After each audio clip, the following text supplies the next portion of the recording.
what I was saying is that the circumstances of the arrest and then demonstrate why. Yes, Your Honor.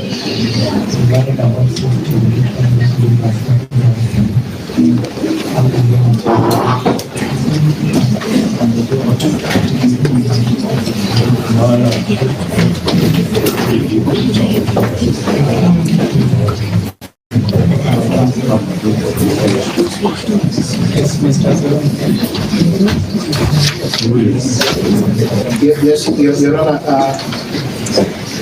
So my final point is that even though it might appear to be an overreach,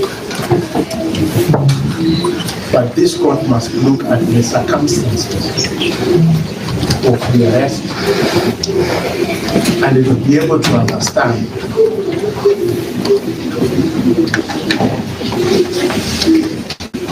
that the intention here is for this court to be a conveyor.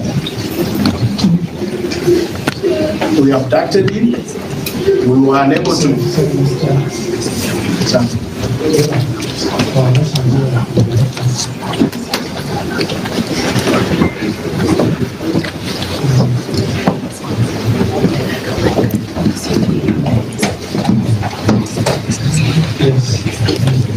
So, Your Honor, what I was saying is that this court is intended to be a conveyor. We abduct or we arrest without any probable cause. We look for any reason and we present a charge sheet and place it before the court. And the court then is supposed to be the one to sanctify, because Your Honor, the moment you accept this charge, and I think if it was a proper charge, we would have no problem, even though we would have known this charge. But the problem here is that, Your Honor, if you accept this charge, especially as it is framed,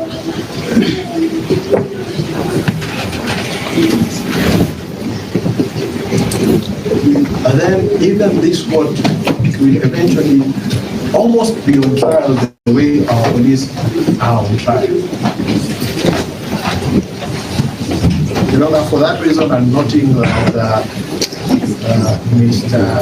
Morara had a young counsel that he had instructed.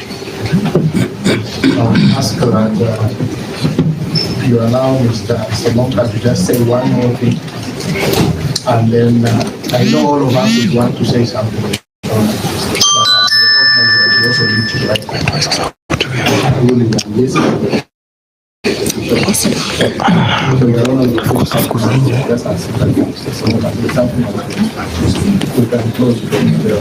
I'm being reminded it's also a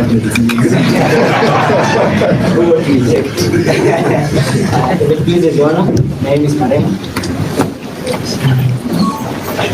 I humbly and really appreciate the admission in my last seniors, and I thank them for the knowledge that I received in the past. However, there's one small thing that we haven't touched. And briefly, that's to do with the framing of charges under Section 134 of the CPC, as read together with Section 135 of the Criminal Procedure Code, which dictates in mandatory terms that a charge must contain a statement of the specific offense in which the accused is charged, and enough information to demonstrate the nature of the offense. Much has been said about civil defamation. However, in brief, Your Honor, if you see count, it refers to cyber harassment under Section 27 of the Computer and Cyber Crime Act. However, when you read the particulars of the offense, specifically line 4, knowingly without lawful cause, knowingly without lawful excuse, posted false information That is another offense under the Computer Abuse and Cyber Act. Specifically section 22 of the Computer Abuse and Cyber Act.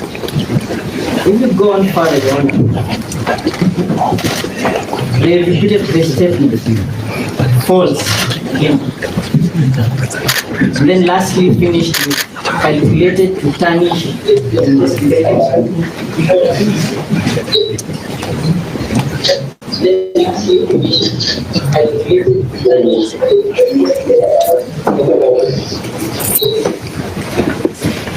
calculated to tarnish and discredit the reputation of one David Morara.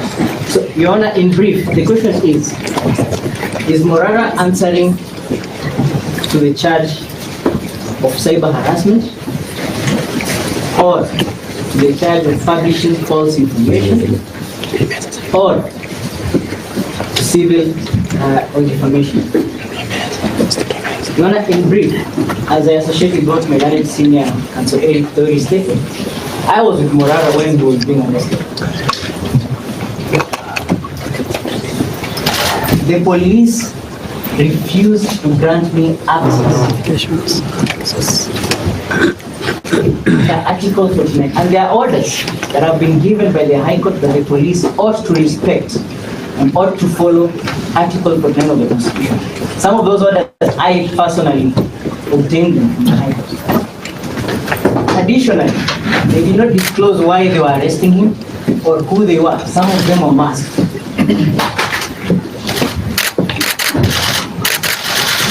Your Honor, the question is, we are dealing with people. All of us end up painting here. So please, just a request that you allow me to manage the crowd. But request everybody after the gentleman in the big we're just going to ask you kindly to step out of the room. Otherwise, we don't face here.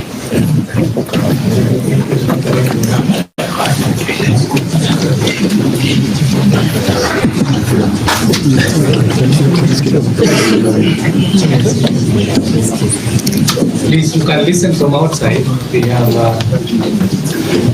have speakers.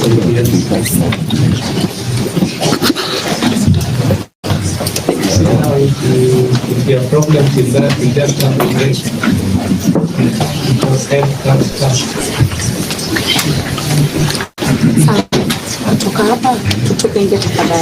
Please, please.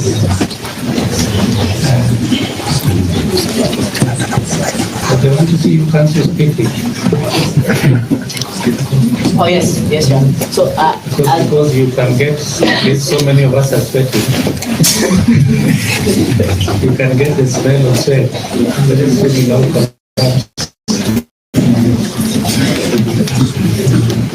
yes, Your Honor, I'll be brief. Your Honor, in How many brief, more minutes will you take? 3-4 minutes. Okay, please. Your Honor, in brief, what we are witnessing here as a country is the weaponization of the criminal judicial process against a young man who against all odds stood up to speak the truth. And the truth has hurt many people who are currently in power.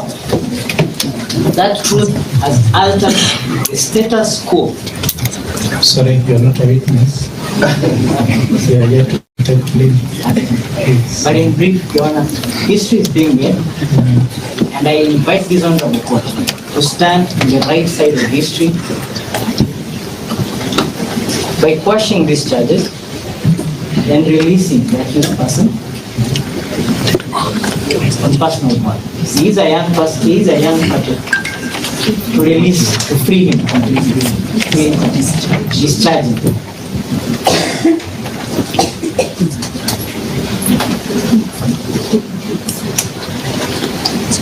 And lastly, as his personal lawyer, I want to thank him for actually believing in a young person. Fellow Gen Z, fellow Gen Z, and we will stand with him together.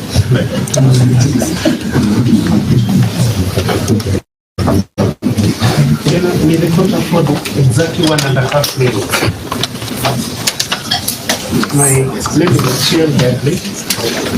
It's a privilege to appear before you, Your Honor, in this matter. And just to add to what has been said, the constitutional justification for the cause of action we are requesting you to take. If you look at Article 24, it is a balancing act that the court must strike. And the court must look at the least restrictive alternative. In this case, Your Honor, there is an alternative for the complainants. That alternative is called the Defamation Act.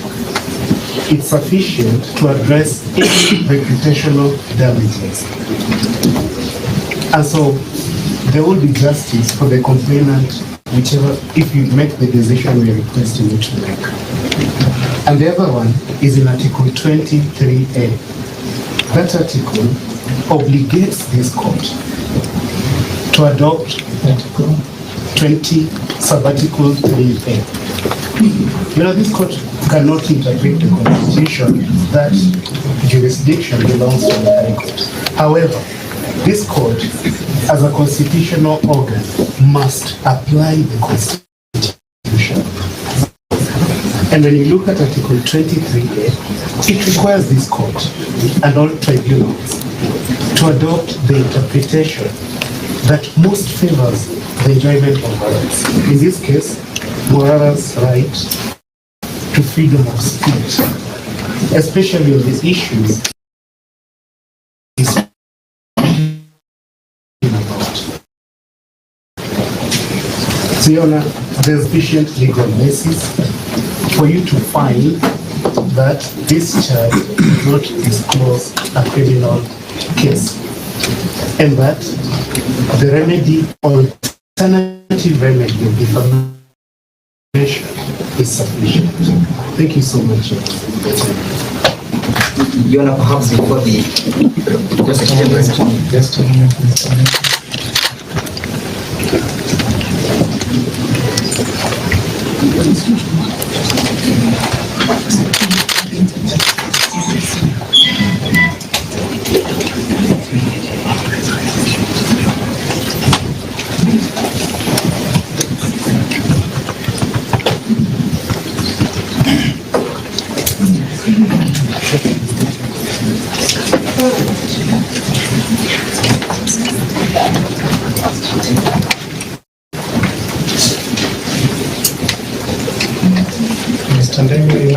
Only one about the charge sheet, because it will become relevant for them in the response. Only one. Perhaps, Your Honor, to just disclose the bad faith in which this matter has been instituted. That the charge sheet itself is indicating erroneous dates when our client was arrested. They say that they arrested him today. And the fact is that they arrested him yesterday. They have a duty to disclose all the material facts, and there is a reason why the CPC requires a date of arrest to be indicated on a charge sheet. Eventually, Your Honor, when you seek to retire, kindly order the DCI office, and this is the DCI himself, to release 3 phones and 1 laptop belonging to our client forthwith as we discharge him. Most obliged.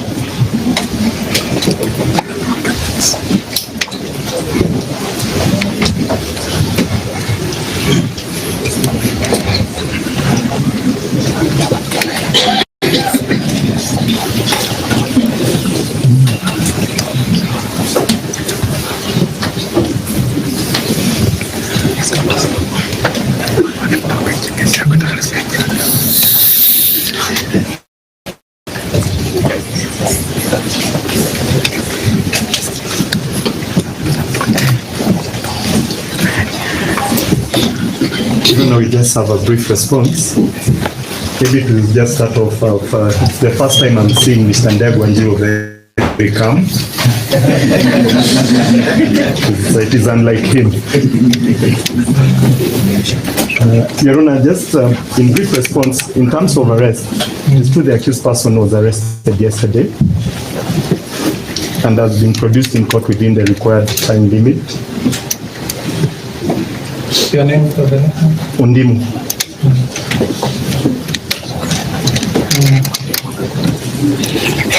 and has been produced in court within the required time limit. In terms of access to counsel, I did confirm with the officers that he was allowed access to counsel, and the counsel who was allowed was Mr. Ndegwa Njiru.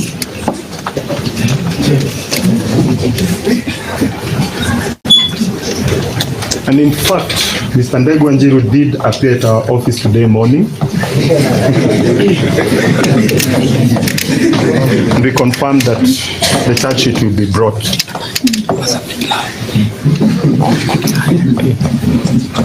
He was accompanied by 2 other counsels, though they declined my invitation. Your Honor, in terms of the charge sheet, the CPC is very clear that a charge sheet must contain 2 critical elements. That is the statement of the offense and the particulars of the charge. Your Honor, my colleagues, my senior colleagues and junior colleagues have not disputed that there is a statement of the offense and the particulars. The contention, especially my senior colleagues have raised, is what is harassment? Your Honor, I look at that particular act, the Computer Nuisance and Cyber Crimes Act. It does not in any way define what harassment is. Harassment takes various forms. One, to draw a conclusion that harassment has occurred. The particulars in the charge have clearly informed the accused person of the accusation that he is facing. And what my colleagues are asking you to do is to go to the substance and the merits of the charges, to go to the evidential material. As at this point, Your Honor, Just one.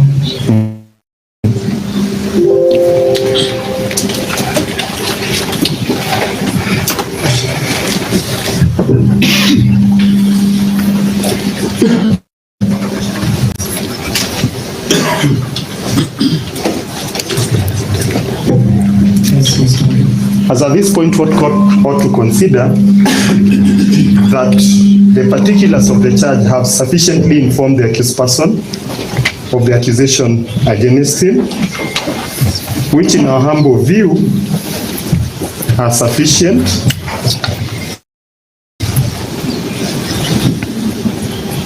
to enable him respond to the charges.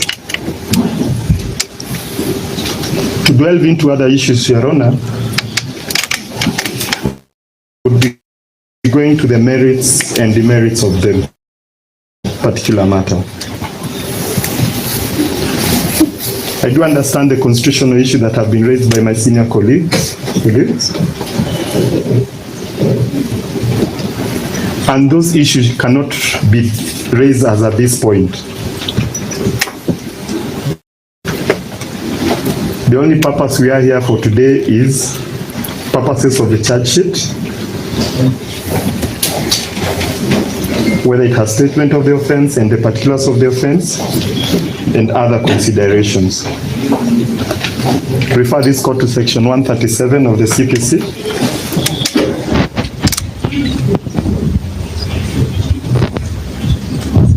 Your Honor, the last point that Mr. Ndegwa has raised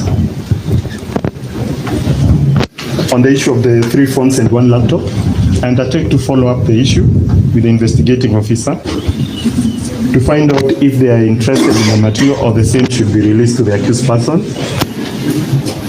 and undertake to inform him before the closure of business today as to what the response of the investigating officer has been. Luckily, I have Mr. Ndegwa's number. And also Mr. Eric Teuri. Surprisingly, the squatter from Tuapa has not spoken. I'm sure he will respond.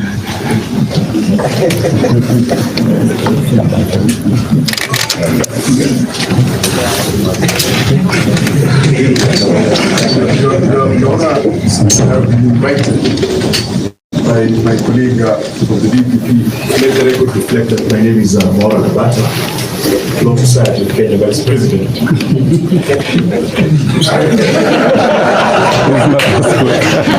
Vice President, I joined at the end. Thank you so much.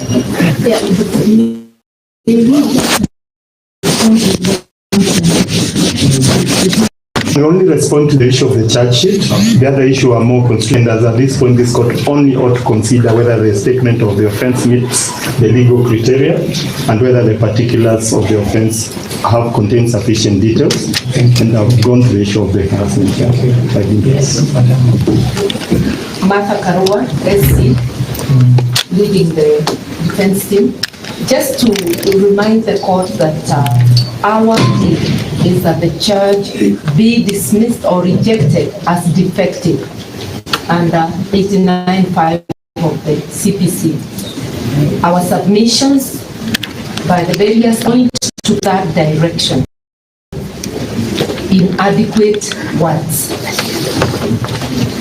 And it is important that the court may invite the accused to plead to a charge that discloses a course of action. And we have shown the mismatch between the offense charged and the particulars. I need not go beyond that. But when you retire to make a ruling, should you require more time, we urge you to consider releasing Mr. Morara, who is, I'm informed, is an officer of this court, on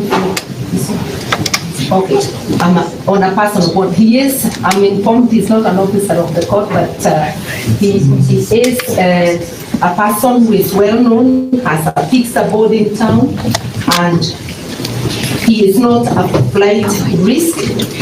You may consider releasing him on a personal bond, because we must not encourage the behavior of the police of punishing people in advance of appearing before the court. By punishing, I mean detention, unnecessary detention. He is a person who can actually be released on freedom, and we are many, and we will make sure he appears.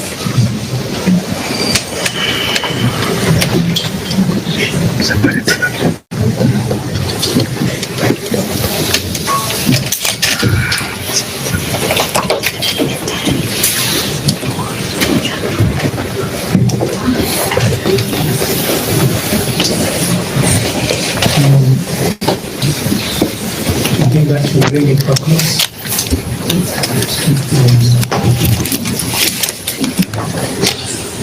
So you want to blame on this part? That will be the best approach, but you understand that you may have to read and do some research. And it may not be possible. That is why my learned senior counsel Martha asked that if that be the case, we can ask Mr. Morara to be admitted to free bond, and as his counsels we So undertake. Mr. Tieno, now you're out of it.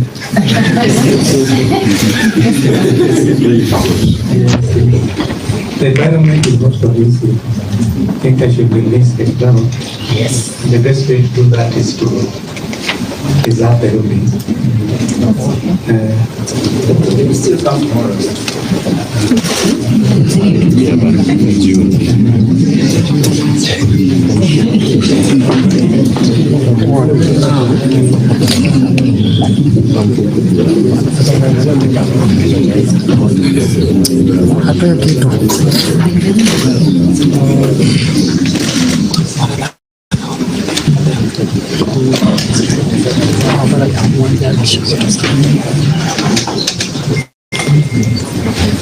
Masih kanya bagi aku.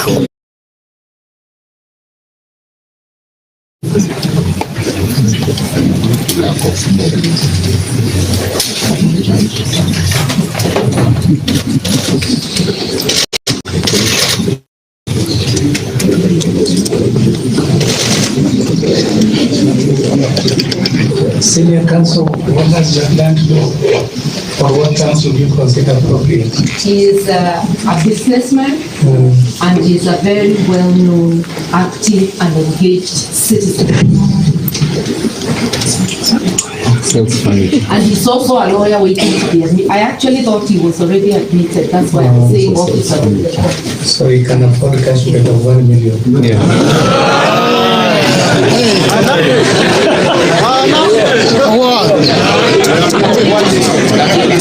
Person of bond of 1 million. That's in order. Otherwise, How much cash bail is he able to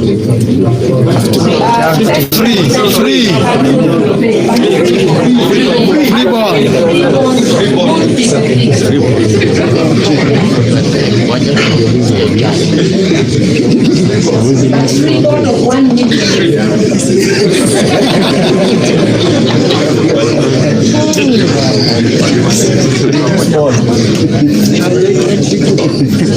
Your Honor, maybe Your Honor, just before you pen off, my colleagues have made submissions on the issue of bail. I just wanted to go on record that we are not objecting to bail.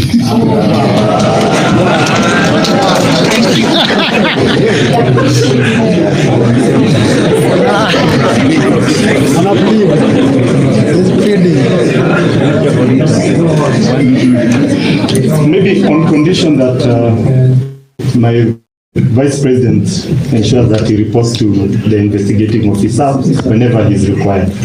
So today, first, what has proceeded tomorrow, you come on 3rd of October.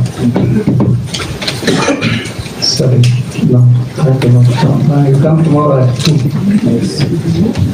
p.m. tomorrow.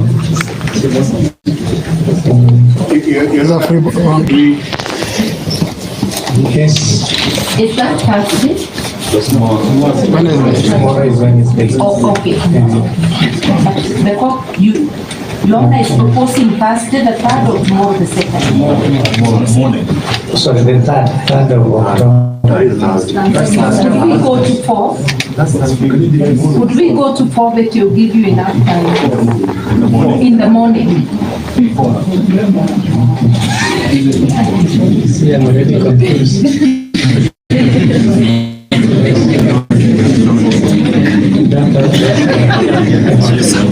So, ruling on the application to be delivered on 4th of October this year at 2 p.m. Morning. I know what I'm saying too. I have a very long hearing at the moment. And the accused person is granted cash bail of Kenya shillings 50,000 with one that person to appear before the court on 4th of October this year. Why not?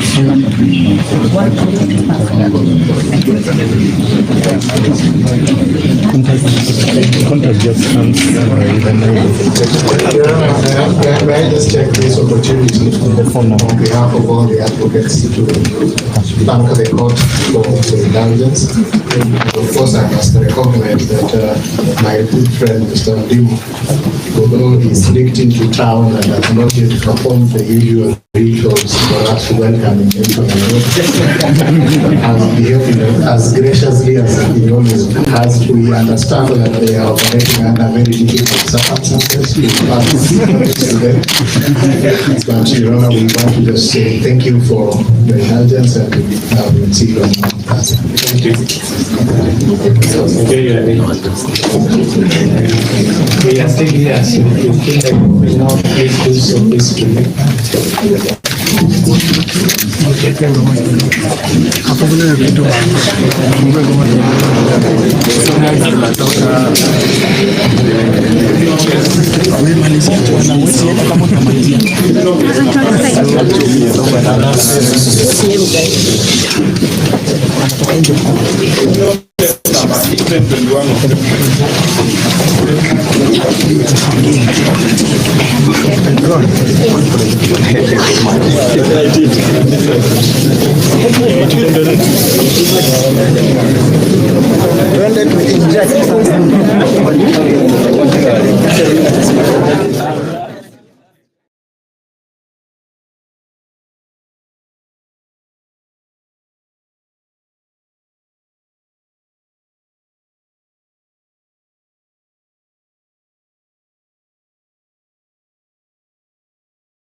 Ongea, unasikika? Ndio tumetoka kotini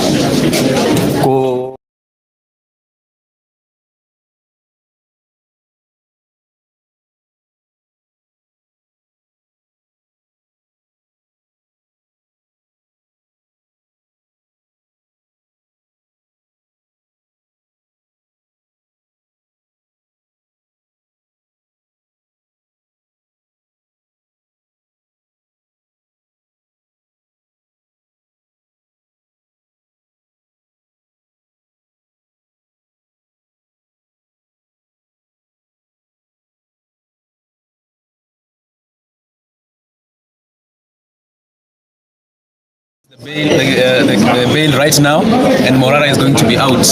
Then we will be back here on Thursday at 2 p.m. So stay put, be there for any support that is needed. Let us work together to ensure that we fight impunity to the very end. Thank you, and we love you guys. Thank you. Kenya, whenever you're given a charge sheet, look twice. Only one thing that I highlighted, the date was wrong.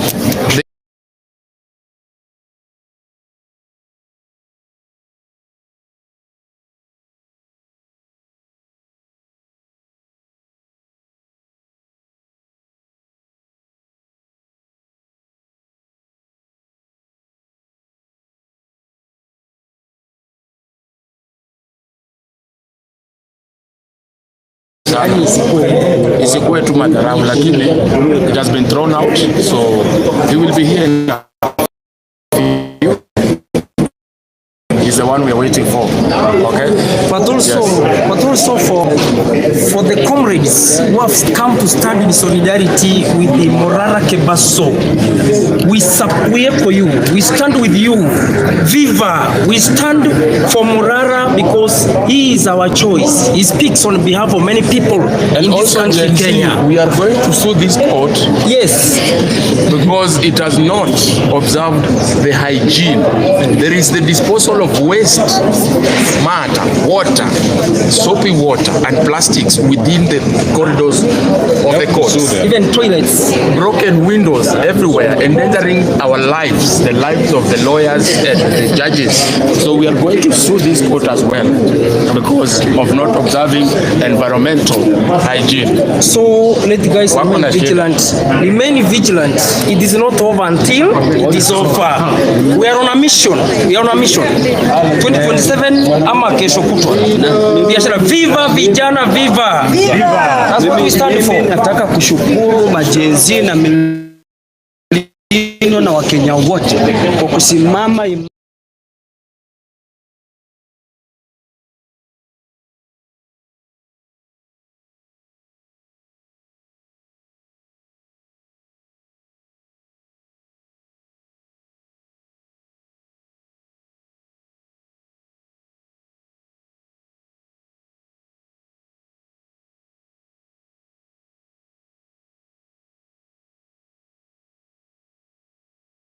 Najua unajali kizazi chako cha kesho. Kitu inapenia watoto wetu saa hii guys. Kitu inapenia mabwana zetu saa hii.